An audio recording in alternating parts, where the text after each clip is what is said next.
बात में आज हम बात करने वाले हैं मध्य प्रदेश के एक ऐसे ऐतिहासिक शहर की जो कभी सिंधिया स्टेट की राजधानी हुआ करता था, ग्रीष्मकालीन राजधानी हुआ करता था। और वहां पर आजकल जिला प्रशासन एक्शन मोड में दिख रहा है, तो उसका रिएक्शन भी हो रहा है।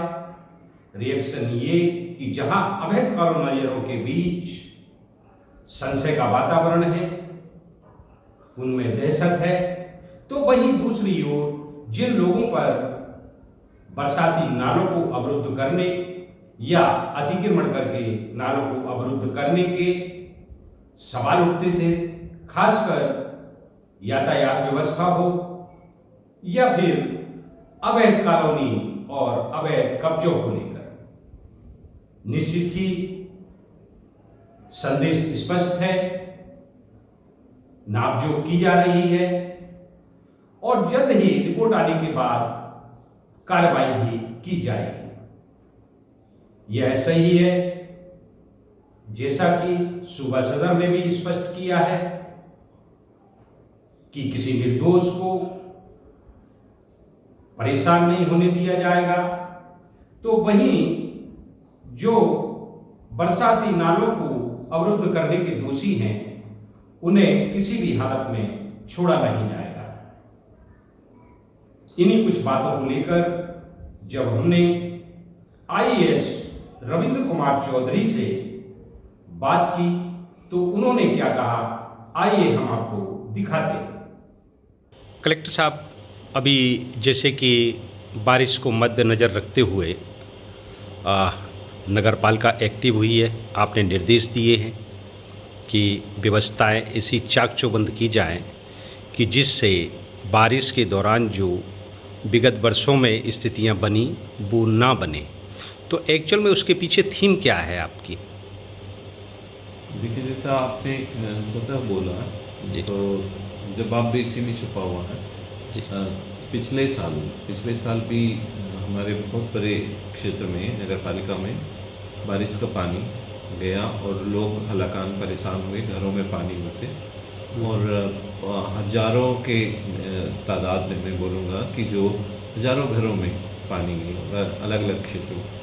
तो बेसिकली जब मैंने भी समझा इसको तो हमें ये जानकारी मिली कि जो बड़ा नाला हमारा और साथ ही जो ड्रेन्स हैं जो वो चौक हैं या कहीं उन पे अतिक्रमण हो गए हैं या वो कहीं बहुत सकरा हो गया है, तो नाले में जब तक एक साथ एक फ्री फ्लो नहीं होगा, ड्रेन नहीं होगा तो दिक्कत होती है। तो इसी को लेकर के हम लोग नगर पालिका को निर्देशित किया गया कि वो नाले की सफाई करें। तो उनकी 2 मशीनें मेरे ख्याल से मेरी जो जितनी जानकारी में है वो काम कर रहे हैं। और नालों में मतलब बेसिकली यदि देखें तो जहाँ पुलिया बनी हुई जिन जगहों पे, तो वहाँ प्लास्टिक के कचरा जो लोग फेंकते हैं नालों में सीधा फेंक देते हैं, तो वो जमा होते हैं और उनके कारण जो बारिश का पानी अवरुद्ध होता है। तो सफाई के पीछे एक कारण यही था कि हम वो सफाई करेंगे तो प्लास्टिक का कचरा सबका वहाँ से निकाला जाएगा। अब दूसरा, जहाँ नाले संकीर्ण कर दिए गए हैं, चाहे वो घर बना लिए हों अथवा मिट्टी भराव करके अपना ज़मीन का प्लाट बड़ा किया हो, तो वो हम हटाएंगे। ये दोनों काम हमारा चल रहा है। हमने राजस्व में भी एसडीएम और तहसीलदार इन सबको भी निर्देशित किया है, तो वो सभी भी नापजोख और की चीज़ें कर रहे हैं, उसमें कार्रवाई हम लोग करेंगे। देखिए, मतलब ओवरऑल जो है, जो कुछ लोगों को दिक्कत होगी, दिक्कत भी जेन्युइन यदि किसी का केस है तो ऐसा कुछ नहीं होगा। और अगर मतलब जिन्होंने गलती से या जिन्होंने जानबूझ करके चीज़ें की हैं, नाला अवरुद्ध किया है, तो वो हम सख्ती से उसको हटाएंगे। अगर मैं सर सीधा सवाल करूं तो जनहित से जुड़ी योजनाओं में, जैसे कि अभी लाडली बहन में अभी चलने वाली है, शायद और चलेगी, उसमें आपका लक्ष्य अचीव हो गया है।